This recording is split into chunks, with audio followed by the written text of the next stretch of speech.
কিছু বলতে পারি না।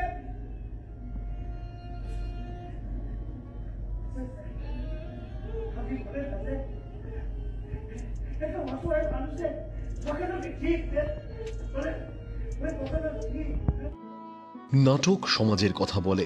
নাটক আমার আপনার চারিপাশে একদম বাস্তব ছবিটা তুলে ধরে। নাট্য সন্ধ্যা আয়োজনে দমদম চক্র বাক। দেখতে দেখতে অনেকটা বছরই হয়ে গেল এই নাট্য সংস্থার। 6ই মে গিরিশ মঞ্চে দমদম চক্রবাক একসঙ্গে দুটি নাটকের উপস্থাপনা করেছিল। প্রথম নাটক কাজু বাদাম, দ্বিতীয় নাটক চশমা কাণ্ড। দুটি নাটকই দর্শকদের মন ছুঁয়ে গেল। স্বাভাবিকভাবে দর্শকরাও খুশি এই ধরনের নাটক উপস্থাপনা দেখতে পেরে। আমরা কথা বললাম দমদম চক্রবাকের সঙ্গে। তারা বললেন কি পরিস্থিতিতে, কি প্রেক্ষাপটে এই দুটি নাটক তারা উপস্থাপনা করলেন। স্বাভাবিকভাবেই তারা দর্শকদের ধন্যবাদও জানিয়েছেন এবং আগামী দিনে এই ধরনের নাটক আবারও যে তারা দর্শকদের মনোরঞ্জনের জন্য নিয়ে আসবে তা বলাই বাহুল্য। শেষ বলতে প্রথম নাটকটা দুটো রকমের। প্রথম নাটক কাজু বাদাম। কাজু বাদামের মানুষের মনের ভিতরে যে লালসা, লোভ, আকাঙ্ক্ষা, সেই জায়গা থেকে মানুষ সেই প্রবৃত্তিটা কোথায় যেতে পারে, প্রতিহিংসা, সেইখান থেকে মানুষের এটা কোথায় যেতে পারে, মানসিক অবস্থানটা একটা খুন করে ফেলছে, সেই জায়গা থেকে এই নাটকটা আমাদের পরিবেশন করা আর কি। হ্যাঁ, একটা মানে লোভ লালসা একটা মানুষের কত হিংস্র করতে পারে বা কতটা নিষ্ঠুর করতে পারে, খুন করে ফেলছে, সেইটা থেকেই ওই নাটকটা। আর চশমাকাণ্ডটা একদম পুরো বিপরীত, একটা হাসির নাটক। এখানে সাধারণ মানুষের যে মানবিকতা আছে, সেই সাধারণ মানুষের মানবিকতাটা আমরা দেখানোর চেষ্টা করেছি, যেটা প্রশাসন বা পুলিশের পক্ষ থেকে হ্যাঁ যেভাবে সাধারণ মানুষকে হ্যারেস করা হয়, অথচ সাধারণ মানুষগুলোই হয়তো সেই সাধারণ হয়েই অসাধারণ কাজ করে যাচ্ছে, কিন্তু অনেক সময় সেটা ক্ষমতায় দাঁড়িয়ে বা এতে প্রশাসনের থেকে সেটা করতে পারছে না। এটাই আমাদের বলার বক্তব্য। আপনি কিছু? আমি যেটা বলছিলাম, আমি চক্রবাকের সম্পাদক হিসেবে নয়, আমি সাধারণ একটা মানুষ হিসেবে বলছি, নাটকের সবসময় দায় থাকে না কোনো সামাজিক বার্তা দেওয়ার। আমি অন্তত কোনো বার্তা দেওয়ার তত্ত্বে বিশ্বাস করি না।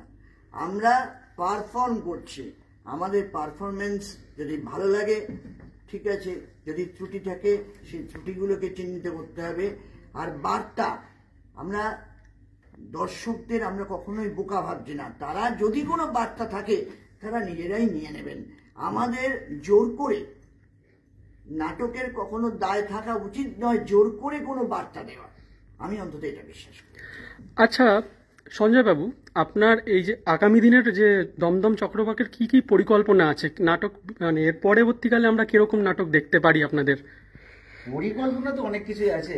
হ্যাঁ, এবার আমাদের ক্ষমতা, আমাদের অর্থবল, আমাদের অনেক পরিকল্পনা থেকে পিছিয়ে আসতে হয়, ভাবনা চিন্তা থেকে মানে কি বলবো, পিছনে দাঁড়িয়ে হয়ে দেখাচ্ছে যে যতটা ভাবি ততটা করতে পারি না, কারণ মূল জায়গা হচ্ছে অর্থ।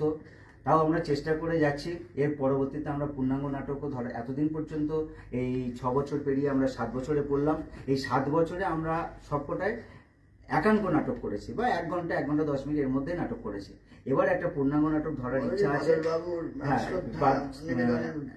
একদমই 100 বছরে বাদল সরকারের জন্মদিন উপলক্ষে আমরা একটা কিছু করতে চাই, সেরকমের প্ল্যান আছে, দেখা যাক। দর্শকদের রেসপন্স কিরকম পাচ্ছেন আপনারা? দর্শকরা কি আসছেন নাটক দেখার জন্য?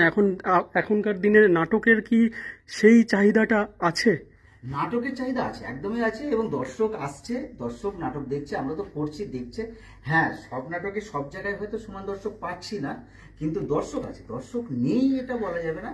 কারণ যে আমরা বেশিরভাগ করি হচ্ছে জেলায় জেলায়, জেলাতে মানে হল নয়, বিশেষ করে কি বলবো ওটা, মাচা বলাটা ঠিক হবে কিনা জানি। যাক, আমরা বিভিন্ন প্যান্ডেলে বা যে নাট্যোৎসবগুলো গ্রামের দিকে হচ্ছে বা আয়োজন করছে, বিভিন্ন অনুষ্ঠান উপলক্ষে যে নাটকগুলো আমরা করতে যাচ্ছি, সেখানে কিন্তু আমরা হিউজ রেসপন্স পাই, হিউজ দর্শক পাই, সবটাই পাই। হ্যাঁ, কলকাতা হয়তো একটু কম বেশি পাই, কারণ কলকাতার একটু নাকুচু ব্যাপার আছে।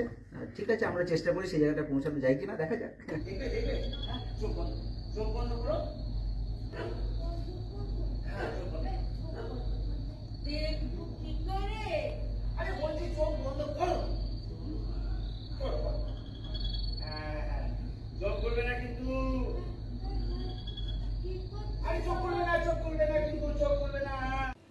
নাটকে কোনো রিটেক হয় না, একেবারে সহজ সরল ভাষায় লাইভ ইন্টারাকশন হয় দর্শকদের সঙ্গে মঞ্চে উপস্থিত অভিনেতা অভিনেত্রীদের।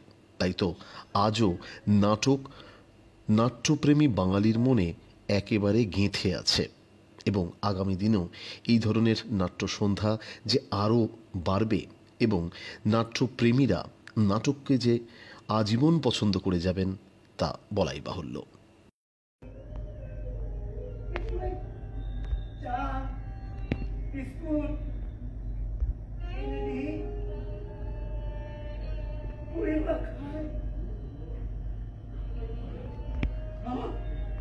খায় আমারও দেয় আমি বলছি। ব্যুরো রিপোর্ট, দিশা শক্তি নিউজ।